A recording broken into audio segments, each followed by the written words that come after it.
আমি শুভ আপনাদের সামনে নতুন একটা ভিডিও নিয়ে হাজির হলাম। ভিডিওটা হলো চিকেন চাউমিন। তো চিকেন চাউমিন কীভাবে বানাতে হয় আজকে আপনি সহজভাবে দেখাবো।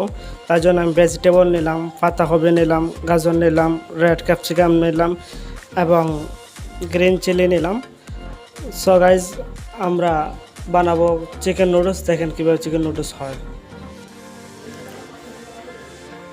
তার জন্য আমরা একটা কড়াই নিলাম, কড়াইটা একটু হিট করব। হিট করার পর এখন একটু তেল দিব।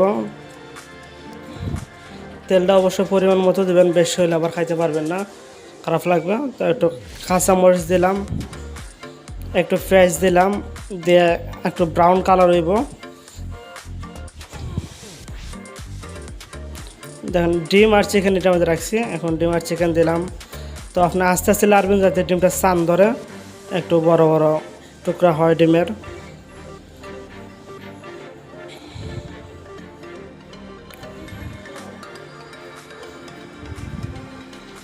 এখন আমরা ভেজিটেবল দেবো। ওই পাতাকপি দিলাম, গাজর দিলাম, ক্যাপসিকামটা পরে দিলাম, মরিচটা দিয়ে দিছি ফার্স্ট ওয়ারে। এখন সবজিটা ভালোটি করা হলে আমরা বয়েল দিয়ে রাখছিলাম। এখন নুডলসটা বয়েল দিয়ে রাখবেন, আর আগে আগে বয়েল দিয়ে ফ্রিজে রাখা দিলেন আপনারা দিতে পারবেন।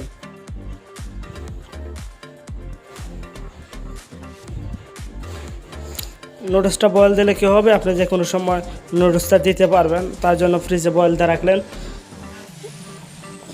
অনেকদিন তাকে সমস্যা হয় না।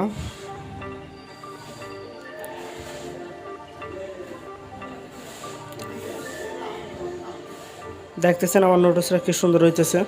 আবার অবশ্যই আপনার সবজিটা বাড়াই দিবেন, সবজিটা বাড়াই দিলে আপনার ভালো হবে। এখন আমি টেস্টিং সল্ট দিলাম, লবণ দিলাম, চিনি দিলাম, ব্ল্যাক পেপার দিলাম একটু, এবং ম্যাগি সস দিলাম। আপনার ম্যাগি সসটা বাসায় না থাকলে অপশনাল, আপনার ম্যাগি সস না দিলে হবে। আপনি লবণটা স্বাদ মতো দেবেন।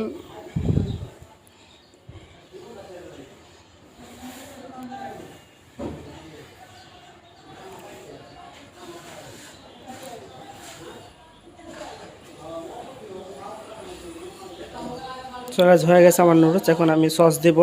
তো সসটা আমি হাত দিয়ে নিজে বানাইছি সসটা। আপনি চাইলে টমেটো সস দিতে পারেন বা চিলি সসও দিতে পারেন। আমি টমেটো সস নিজের হাত দিয়ে বানাইছি, তার জন্য টমেটো সস দিলাম।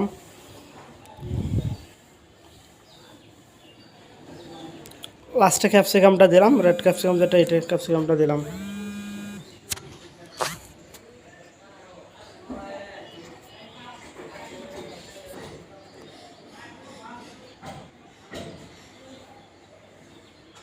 তো কাজ হয়ে গেছে আমার সেই নুডলস। দেখছেন কত সুন্দর নুডলসটা হয়েছে।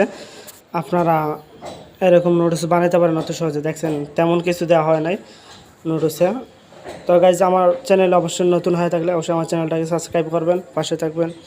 আর অবশ্যই চ্যানেলটাকে একটা লাইক দিবেন, কমেন্টে অবশ্যই জানাবেন কী হলো।